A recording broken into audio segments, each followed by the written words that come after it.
Good morning. Good morning, everyone. I'm excited to moderate this panel, and I want to thank Chirag, Ravi, Prashasti, and Vinay for joining us for what I think will be a great conversation. Why India? Why now? India as the new frontier for global education providers. We have four great speakers from McKinsey, PowerSchool, Coursera, and Pearson, which are practically household names in terms of global education companies. So excited to be in conversation with the four of you this morning. You know, as sociologists say, demography is destiny. And I'm struck by that every time that I'm here in India. There is so much opportunity and so much possibility. And yet there are challenges that we're facing, particularly in the past couple of years. So let's get started with the first question for all of you, which is around underlying factors. Can you each please briefly identify one key underlying factor that makes India such an attractive investment market for global education providers? And maybe we can start with you, Prashasti. Thank you, Esther, for the question, and thanks everybody for this morning. Excited to be here. I'm talking about my most favorite topic, India as the opportunity. And I'd like to quote Satya Nadella, who said, anybody who's not competing in the Indian market is choosing not to compete at all, right? That's the size of the opportunity we're talking about. I love to talk about India as an opportunity with the three Ps. There's policy, there's people, and there's participation, right? Policy, we've got Digital India, a new education policy that has opened up a lot of frontier for people to serve not only India but Bharat, because our gross enrollment ratio is sub 30%, and we want to get to 50% in a few years from now. So we have to serve Bharat, which is the second India that presents a lot of opportunity. Second thing that is important is people. We've got 1 billion people ready to participate in the workforce by 2030.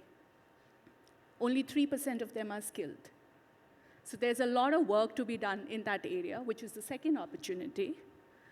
The third piece is participation. And if I were to quote some Coursera stats to make participation more data-centric or more tangible for the audience here, Coursera has 2.7 crore learners on the platform in India. It's actually larger than all of Europe put together. About 87% of the individuals participate on the Coursera platform to earn a credential to power their careers. So such is the hunger, because employability gap continues. We serve over 100 institutions in India, over 200 corporates in India, and we work with over 10 governments in India. So that is the scope, that is the hunger, that is the opportunity, which is why I think the underlying factors are very clear. It's just about figuring out the models. Thank you. Thank you. So compelling. Let's go to Ravi. Thank you, Esther. Good morning, everyone. I think, when a global player is looking at any international market, the one thing that matters is scale. The global company already has a presence in their market. You've got to reach a certain scale. So you're looking at which market is going to give me scale, which is going to make a difference to my global numbers, right? And the first thing that stands out about India is the numbers. Let's take PowerSchool. We provide technology for schools, and our primary market is US and North America. The total number of students in schools in the US and Canada is 60 million, of which over 25 years, we have 85% of that market. So we are a big player there. But if you look at India, just the number of students in schools is 260 million, right? 5x the market size. So now that's always been the case. India has been a big market, but why now the interest, right? So because I think there is this emerging addressable segments that can support scale. The 260 million number is not really real for anybody because India is a very diverse market. So if we start looking down, if we start segmenting, okay, by government versus private, by language, by both, that market shrinks down to 20 million. And then if you do the math, can I in 3 years, 5 years, start making a difference to 10 million students, 5 million students? If you did that math 5 years back, maybe questionable. And we did make that step 5 years back. But if you do that math now, anybody who's doing that math now, I think the answer is very clear. It's something, again, there are segments where I could scale. And I truly think India is in this leapfrog moment. India bypassed this whole landline networks and just got onto mobile networks and grew much faster than other nations. So similarly, I think in education, I'll give a simple example. In our core market, US, a learning management system in school is a big thing. The Indian schools use that as a mainstay of school systems. But in India, except for some of the progressive schools, learning management system is not really in place. But when we take our AI products on top of our LMS, in the US, there's a lot of slowness in accepting that. But in a country like India, enormous interest there. You can see that they want to start off there and put the foundations underneath. So I could clearly see a similar leapfrogging happening in India. On to you, Vinay. Good morning, all. I think the answer lies in this room. Why India? Why now? I think we still have few chairs empty. There's opportunity for everybody. Since yesterday, I've met almost about 25 different innovators who want to do something in the field of education. But keeping that aside, I think you spoke about a very important number of 250 million school-going children. But there's also a young population of about 580 million who are there, who are ready to be employable as quickly as possible. The urbanization it's in a rapid phase at this point in time. If you see some of the reports, you would see that almost by 2036, about in a decade, 40% of the population would be urbanized, who will contribute almost 70% to the GDP. I think that won't happen easily unless we put in our efforts now, prepare the workforce for the tomorrow or the future. The last one, and we have been speaking about it in every forum, is with respect to how we are adopting technology. I think India has been one of the fastest adapting any of the technologies. It's not just AI. I mean, whenever it came, we are the first ones to embrace it.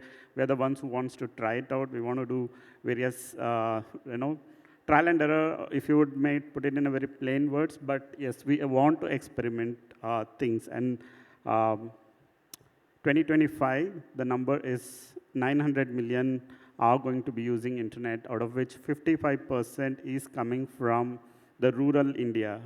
And the gender diversity is now, the gap is getting reduced.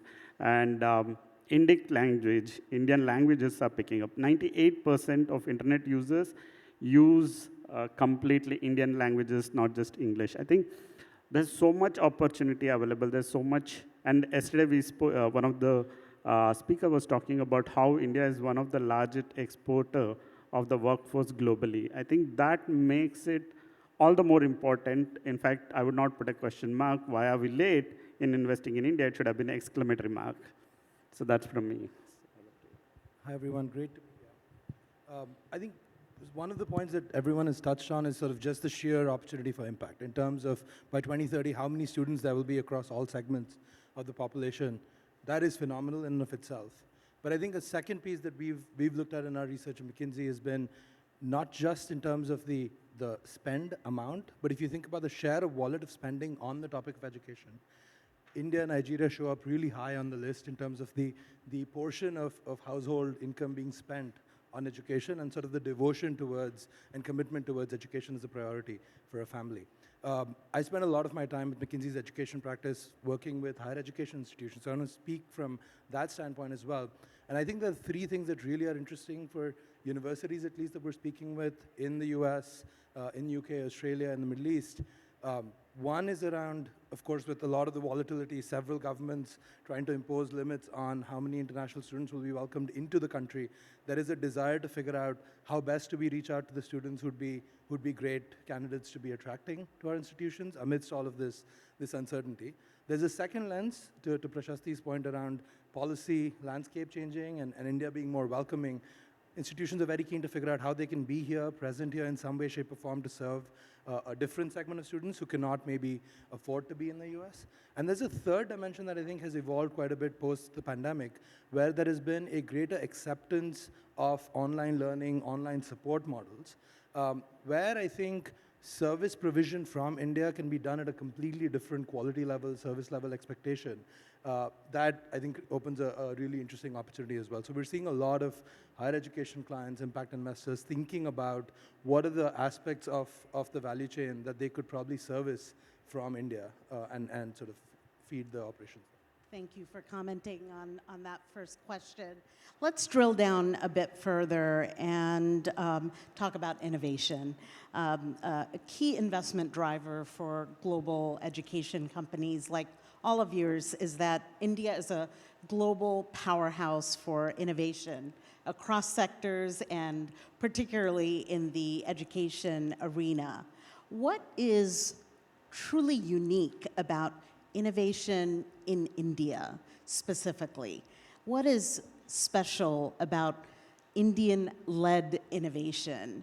And how is this an appealing factor for Indian companies? And how does this element then influence your companies more broadly, even outside of India? So let's drill down into talking a bit more about the uniqueness of Indian-led innovation. I'm going to just ask for brief comments on that from two of our speakers, maybe Ravi and Chirag on that.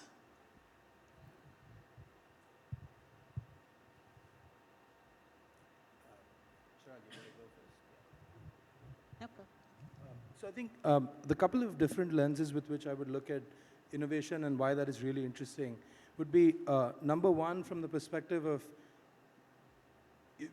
we talked a little bit about, you look at the aggregate numbers, it's huge. But when you think about India as not being one homogeneous entity, but rather a lot of different types of students, different populations with different income levels, like whichever way you choose to segment it, by language, by need, by income, by structural and logistical challenges.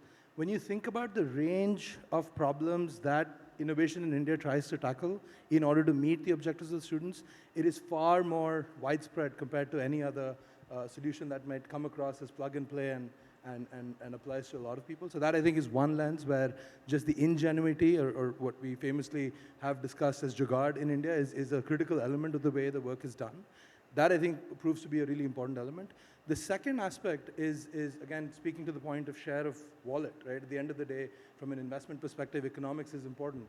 The sheer scale allows you the opportunity to think about small portions at really, really large numbers as an opportunity to solve the challenge in a way that, you may think of a very high margin segment in other geographies. Those to me are the sort of real foundations of innovation.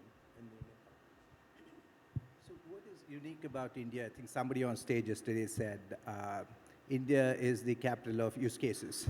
So the amount of things you have to solve for in India, it's like a superset of what you would see in every market, the amount of constraints, the amount of needs that you have to solve for. So you really are forced to solve for things that you're not necessarily doing in your other markets, I think. And then that gives you an opportunity to apply those in other emerging markets. That is one. And I think the second thing is India is also, tends to be a talent hub. If you're in India, you're probably building your teams, your R&D, your services support. It tends to be a talent hub here. It becomes easy for you to support other markets in the vicinity. Great. I'm going to switch from innovation to the enabling policy environment. And Prashasti, you spend a lot of your time working with the Indian government, working with state governments, and so much has changed. We've all been informed and educated about NEP and other changes. But can you really hone in on a few aspects of the government policy environment that has really changed, not just stated in NEP, but has come to life that makes this an even more attractive market for global education providers in 2025. Sure. So while the new education policy, the national education policy is pretty much the framework of it, if you look at the implementation, the entire process is driven with three objectives. One is to make sure that we create a future-ready workforce. Education and skill are being tied together to create industry-aligned learning. What does that translate into for people who want to work in the education sector? Can you offer a way or a mechanism to institutions in India to embed industry, academia related learning into the frameworks? And the government allows to do it for credit, which means it's part of the degree and the curriculums are agile. If the curriculum is agile, you're no longer dependent on a 4-year approval process. It can happen pretty much as we speak. So that's point number one. Second objective is how to ensure that the economic participation is increased at all levels. And that can only increase if there are more students getting enrolled into formal education and gaining the necessary skills. And there comes the piece of online.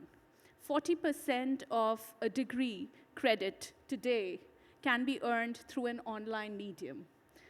There is a possibility of going back to school at any given point of time because the academic bank of credit allows you to deposit credits and then seek a degree if you keep continuously learning and accumulating credits. So that's the active participation possible of all ranges of learners. The third piece that we see is state governments especially are very focused on employment generation, which is why they are tying their policy of skill together with the industrial promotion policy. I'll give you an example. In the state of Odisha, we're training about 100,000 learners on new and emerging technologies because the state of Odisha wants to establish itself as an IT-enabled services hub. In the state of Tamil Nadu, we've trained about 20,000 engineers on electric vehicles and battery management systems because the industrial promotion policy of the state of Tamil Nadu is about employment generation in EV. So these are things that we can see already happening on ground, and this is just tip of the iceberg because there's more coming. If you look at the budget this year, there has been a dedicated allocation to India AI, right? Because the leadership of the country, the Prime Minister wants to establish India as the AI talent hub, not only for India, but for the world. So there's more to come. That's great. Thank you. I have appreciated listening to you and learning about more about how this enabling environment is changing. I'm going to jump to what you raised at the tail end of your remarks around the recent budget. I landed in Delhi on the 31st and hadn't been aware that on February 1st was the budget presentation. So you have mentioned this as well. And I'm going to ask the other speakers, is there any one takeaway from this weekend's budget presentation that you think will affect education and global and will be of interest to global education providers in the education and or skilling area?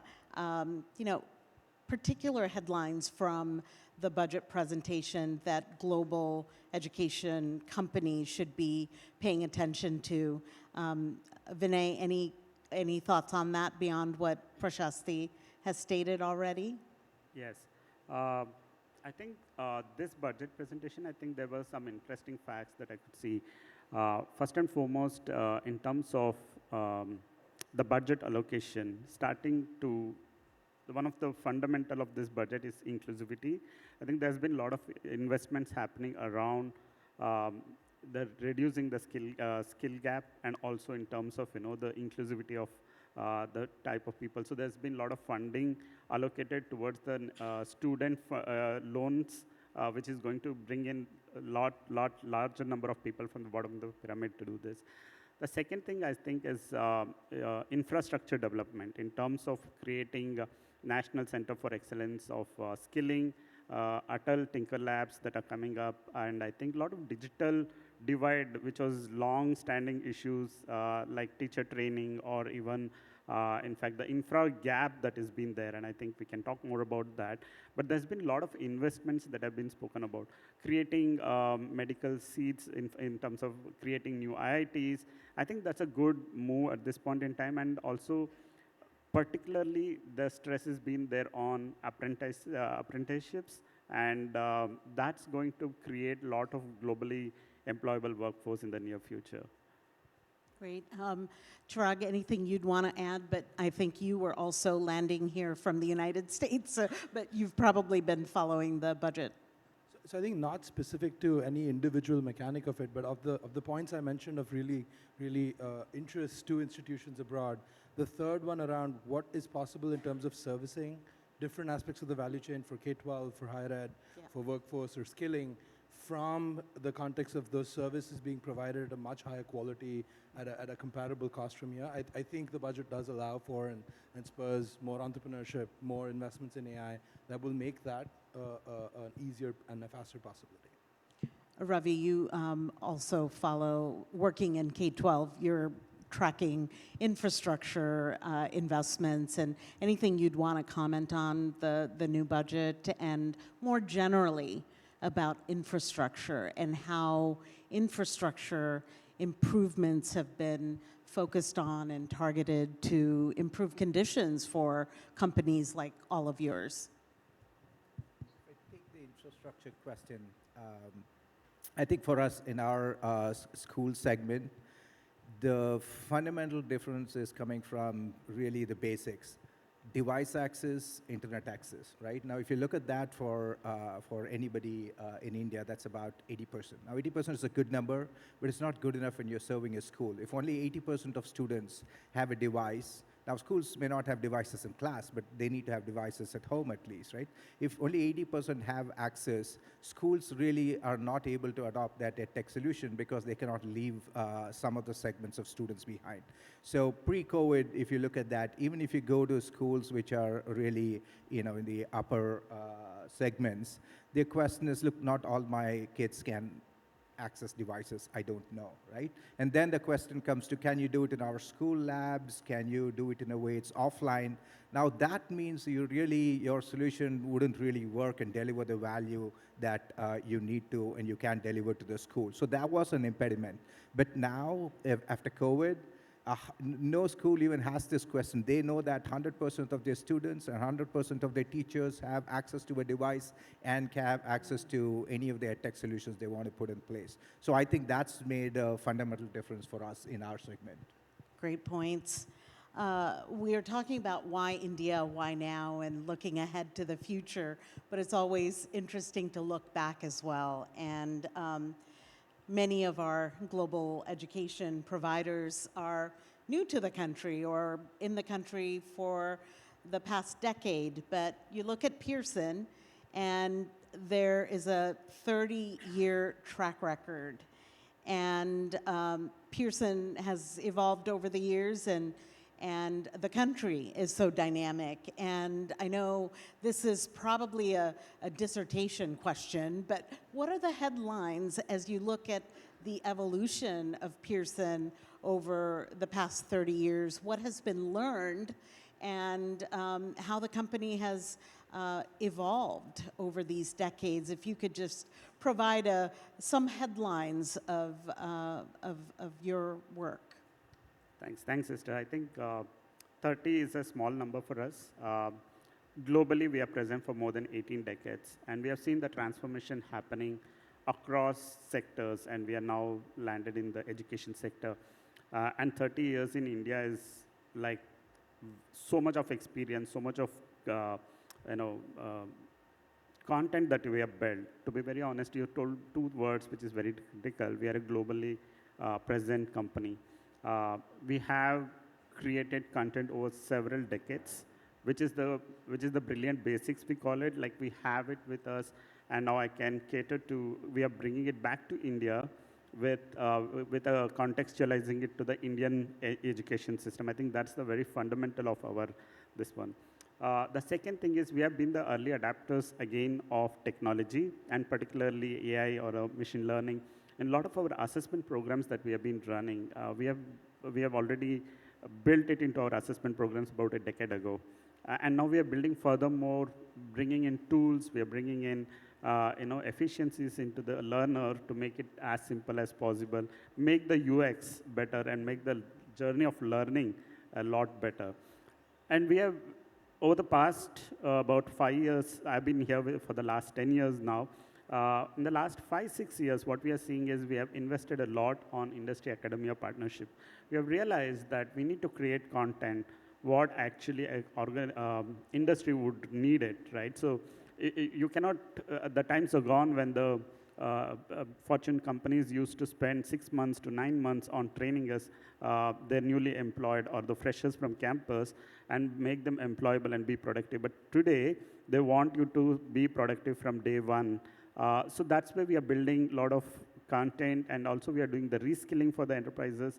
I think we have been doing much more in terms of education and the lifelong journey of education.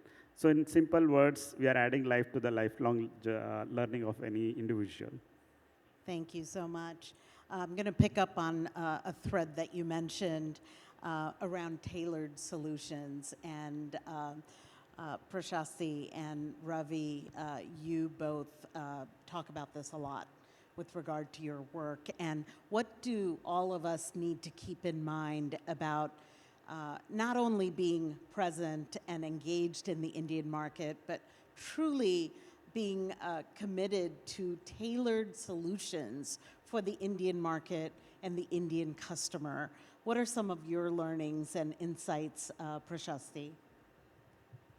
So India is a big bet for Coursera, and that is completely driven by the numbers I just shared, right?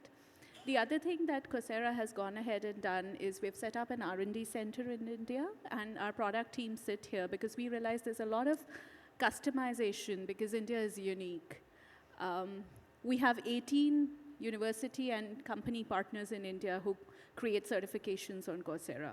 And this localization has helped us address the unique need of Indian learners. We also have established a product called Coursera for Campus. It was made in India for the world. And through Coursera for Campus, over 100 institutions in India are able to drive industry-oriented learning for credit for students because it has various AI-powered capabilities like course creation using generative AI, assessment creation at scale using generative AI, and also it's got AI-powered coach, which helps as a 24/7 tutor for students to interact, clear doubts, and also enable hyper-personalization at scale. All of these things have led into higher adoption because they are getting content which is closer home. For example, leadership taught by IIM Ahmedabad is closer to a corporate learner or a business school learner because it talks about examples from Mahabharata. So it is more closer home. Second, the tools that allow so much of customization at scale in the hands of the faculty or L&D leaders who are doing this also enables a lot of tailoring of content at speed and in a very cost-effective fashion. And the hunger is immense. And I feel that this is just what is happening over the past 2 years that generative AI has enabled us. The next phase will be where we'll be able to get a Wharton Business School professor to teach in Hindi. We've already achieved half of it through machine translations at scale. Courses are available in Uriya, Hindi, Tamil, Bangla. That's the power of machine translations. But soon, probably, there will be also audio available in those languages. Great points. Ravi, anything you'd add? Because you think about this a lot. Yeah, in terms of tailoring solutions for India, I would go back to what Ronnie said in the previous conversation. It's, companies, global companies that come to India, they're already in somewhere in their 10 to 100, 50 to 100 journey. But in India, you have to start 0 to 1. That's how you need to start thinking about it. And it takes a time for you to realize that, right? You don't come in saying, I'm now a startup, because you're not a startup. Your systems are not set up for this. So I think that is one. And I think two aspects of that. In terms of the product itself, again, you're not creating something blue sky for India. You got a product which you think is a good fit. You come here, and you quickly realize that education products are not good international travelers, right? So you cross the border, new regulations, new focus, new content needs. So you need to tailor your product, and that becomes quite obvious soon. And that is one thing that you would focus on. But the second thing is really around the service expectations around India. And Chirag touched upon that. So it's, in our traditional market, we give you the software system and the schools know how to use it. Here, the schools buy the system and they don't use it because they need more support and hand-holding. So I was in a conference, in a roundtable with 25 founders of schools. And the question to them was, what is the one thing in the product that you would like to change? Not just about us, but in any of the vendors they're working with. 24 out of 25 said, better hand-holding, better servicing. You cannot give us the product and walk away, right? So we realize you can't just, okay, here's the car, here's the key, drive it away. You really need to work with them in that journey and where we want to go to be. Instead of being the expert of building a car, we need to become expert at taking them places. So it's really a big difference in mind shift, and it's not an easy thing to make. Great. We are quickly running out of time, so a final question. As we go towards that point at which there will be 900 million Indians entering in the workforce, as we go towards that point in time, what should global education companies be focused on the most for your work, for this market? So quick answers from each of you. Just one thing that you are most focused on that you would want other providers to be focused on. Just one sentence. Let's maybe start with Chirag. I think the through line for me is a lot of institutions globally that are trying to come to India have to think about the contrasts that exist. So just a simplistic example from the perspective of higher ed that I serve. A lot of US institutions are dealing with demographics from high school dropping, and therefore trying to move towards more non-traditional students, adult learners, online modalities to serve working professionals, so on and so forth. They are having to pivot and find different ways to serve, whereas if you come to India, the thing that they are not able to find there is actually there in abundance here. You have more traditional learners available. You have to figure out a way to serve them. So I think it's a little bit of how do we think of the contrast that exists in this landscape for you to be able to really capture it and serve it. I think from my point, I would say that the one thing that we all need to do is accept the fact that AI is there. Guide the students, guide the workforce to embrace technology more ethically and be responsible while you're using, instead of creating a jugaad that you were talking about. But I think we are good at that, but at the same time we need to be more ethical, and that starts from now, because it's just 2-year-old and we need to start doing it right away. I would say, again, it's back to the basics. It's really value to customers, right? Because sometimes in your mind, your calculus is about growth in your products, and you're steeped in that. But really, you have to reorient yourself and see what is the value that we should bring to customers and listen to them. We've been fortunate to work with some really progressive schools early on, and they've been partners with us. So really listening to that and expanding your product and focused on that customer value, other things will follow. At Coursera, we believe that learning is the source of human progress. And being a tech company, our motto always has been hyper-personalization at scale and drive access to the people in the most simpler way. So I think hyper-personalization at scale is the future of higher education, because in India, the future of higher education is clearly collaborative. Fantastic. Prashasti, Ravi, Vinay, Chirag, it's been a pleasure to be in conversation with you. I so admire the work that you're doing and the leadership that you're providing in your own organizations and in the sector more broadly. Thank you so much.